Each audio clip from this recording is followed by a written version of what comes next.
Immediate Whygiveup11 here. He already made a video talking about why core answers are cringy. Now I will admit they are pretty cringy. I will say that. But one thing I don't like is his weird whininess about the whole thing. That's kind of a little bit weird in my opinion. Not gonna lie, a little bit cringe. But the thing I'm picking up here about all of his complaints about these video that about most of the stuff people bring up is when someone brings up actual factual lore about a character like Saitama in this situation, he tries to run this idea about it. But let's just open up the video. I skimmed through it already a little bit. He whines already and downvotes the answer to the question. So let's just listen to what he says. Let's just listen. Okay. What it's like to be in a fight, which is what he wanted all along, with being able to help people when he became a hero. He's salting. He's getting a little salty now. Let's go ahead and get through it. It's not wrong. Having an overwhelming power is boring as hell. The only times when he's ever truly been in a serious fight was his first battle that sparked his career against Crab Blonde T. And in the months leading up to when his hair fell out and he started to break his limiter. If the two ever actually came face to face and something happened to start a battle between the two, Goku would start out easier since he'd like to enjoy fights too. And Saitama would realize that Goku was much different from everyone else. Facts. His fault, and would more than likely have to go all out to keep fighting him. Finally getting what he really wanted, a serious battle. After their fight had concluded with Goku emerging victorious after eventually reaching a level beyond Saitama's full strength, I could see the two becoming friends, agreeing to continue sparring with each other, with Saitama more pumped up than ever to keep training in order to keep up with his new friend and be ready for threats beyond what he can currently combat. Okay, let's go ahead and downvote that. Oh god, he's salting. Okay. Let's see why he's salting. Whoever made this didn't do good enough research. All the guy did was grab a scan and prove you wrong. Okay. Do you really think that Saitama would mind losing to Goku? Because I don't think so. Yes, he will absolutely mind losing to Goku, or anyone in fact.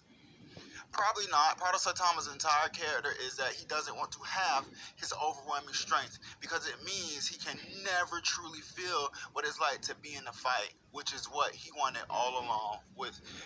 No, pause. You already wrong. That's pure headcanon. Pure headcanon? The dude gave you a scan telling you that Saitama's whole thing is literally, I have too much power and everyone in my universe is fodder. That's literally Saitama's whole thing. He literally telling you that Saitama has been trying to fight a good fight in the entirety of One Punch Man. So how is this a headcanon when it's really like the whole point of One Punch Man is Saitama is trying to find a good fight? They literally tell you right here. Oh hell, he broke out the hyperbolic scans, boys. He's gonna wank Saitama here with some hyperbolic scans. Even though if you read this scan, the scan literally tells you that Saitama literally is just so pissed off that he can't find anyone that's a good opponent. I would like to meet an incredibly strong enemy, which is literally said right there, but Chris is going to gloss over the fact that Saitama just told us that, no, the guy in the core answer is correct. Saitama would very much not really mind if he were to find a good opponent. He just wants to find a good opponent, but I guess he's going to hype up and skim past the whole point of the question and just jump straight to the whole, but Saitama wouldn't even lose to Goku. I'm not going to give you feats or scans or proof or power scale, which we'll get into in a few seconds, because I don't know if he's going to bring it up in this video or not. This is on the spot, on the fly live, obviously, but I don't know if he's going to bring up Boros. And the Boros fight is a key indicator and proves to anyone who's a Saitard that Saitama can be beaten. So, One Punch Man, 1 plus Yusuke Murata. Saitama says, and I quote, "My name is Saitama. I am a hero. My hobby is heroic exploits. I got too strong, and that makes me sad. I can defeat any enemy with one blow. I lost my hair, and I lost all feeling. I want to feel the rush of battle. I would like to meet an incredibly strong enemy, and I would like to defeat it with one blow. That's because I am One Punch Man. Okay. Easy debunk. How'd you debunk anything? If anything, Saitama just reassured what he just said. Saitama just said, my biggest struggle was the fact that I just can't find anybody. Or, here's what Chris is also... If he's trying to imply Saitama wouldn't lose to Goku, Chris, you're literally using a scan that every single manga in the history of human existence has used to hype up a character. Madara Uchiha, Yujiro Hama. If you go look up any character like any top tier ranked character in a comic, they will say the same exact thing. And if you make the argument of, well, Saitama is different because he one punches the characters, the big difference is simply the fact that, as the author himself said, Saitama's only one-shotting people because he is stronger than everybody else in his verse. His verse, to explain to you literally what Saitama's whole situation is, he's a level 100 in a world full of level 1s. Boros was a level 50 that made Saitama kind of sweat.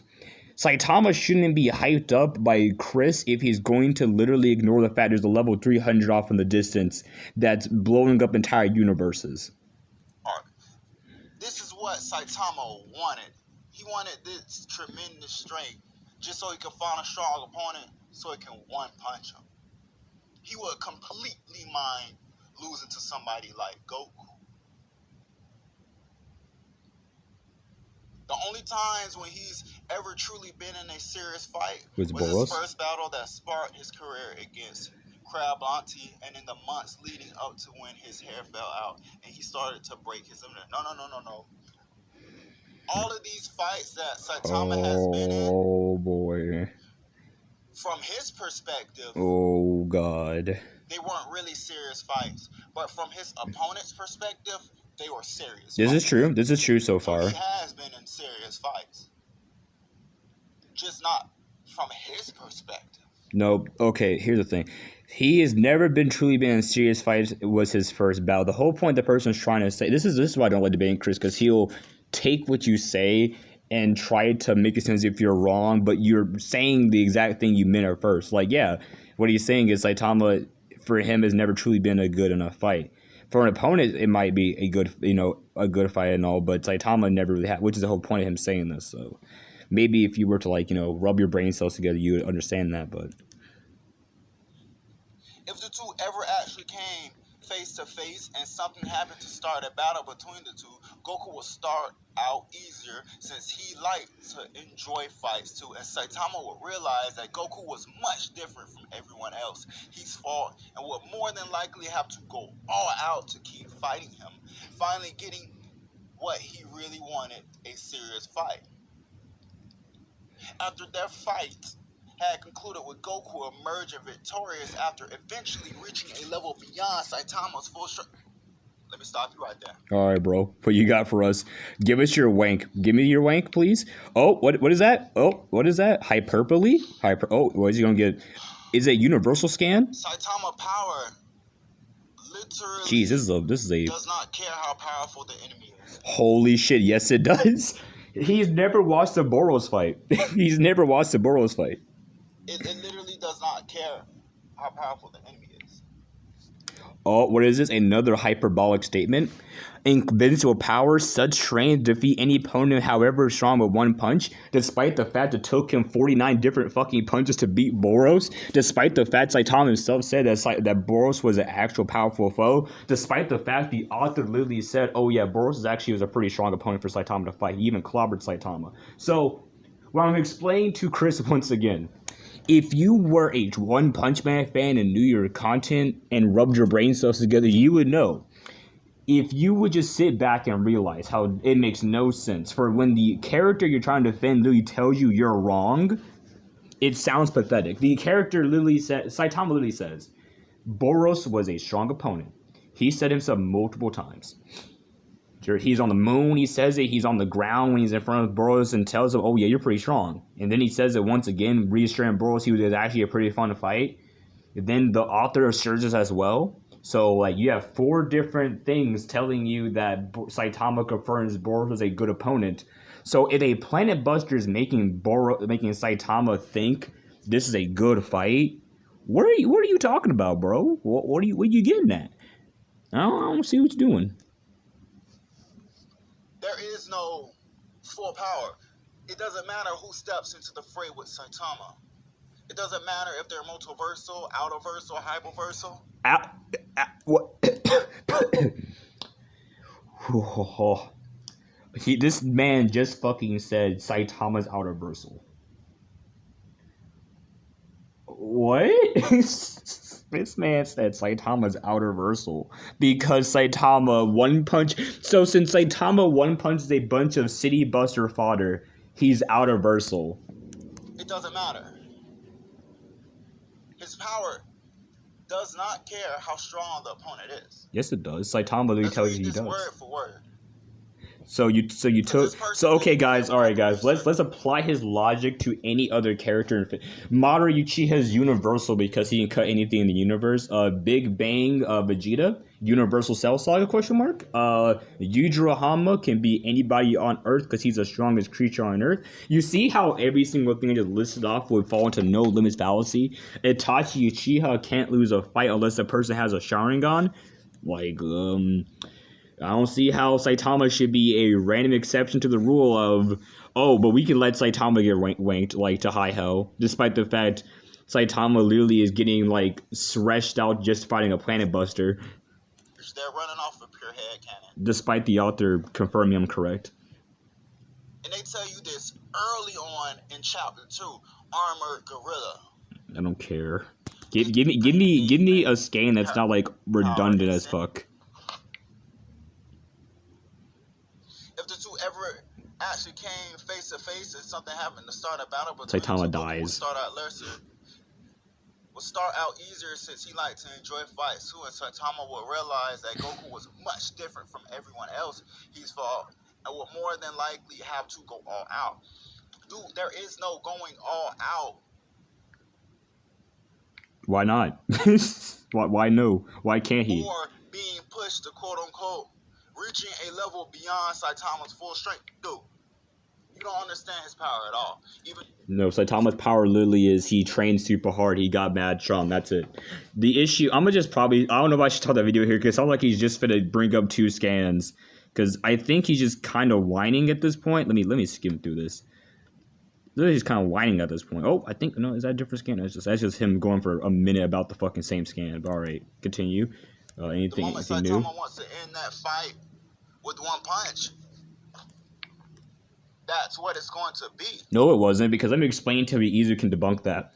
In the entirety of One Punch Man, he's been using normal, regular, casual punches to beat people. The moment he tried on Boros, he immediately was like, wait a second, Boros is actually different from anybody else. He might be a good fight. He even started getting a little giddy when he heard that Boros is a mad strong opponent. So, when he did go to confront Boros, and he needed multiple different punches to beat Boros, when he then did the serious punch on Boros, Boros was then defeated, meaning Saitama can be power clipped at some point. You can eventually make Saitama's power be pushed beyond a certain point. There is normal, he didn't use normal punches on Boros. Those were different level of punches he used on Boros at the end of the fight. Meaning, Saitama does need more power in order to beat someone who's at a higher level than the previous City Busters. So, in conclusion of this video, I'm going to probably stop it right here because this just seems like he's going on whining about a person on core just rubbing their brain cells together and saying, oh yeah, Saitama would get fucking demolished by Goku because he has no scaling, no proof to how strong he is. And Chris here is trying to convince people that, Saitama's outerversal. I don't know. But yeah, anyways, if you guys liked the video, like and subscribe if you like this type of weird stuff for some reason. I might do more videos like this in the future. Might get way more in depth, hopefully. But yeah. By the way, if you guys have seen these videos before, do stick around to the end.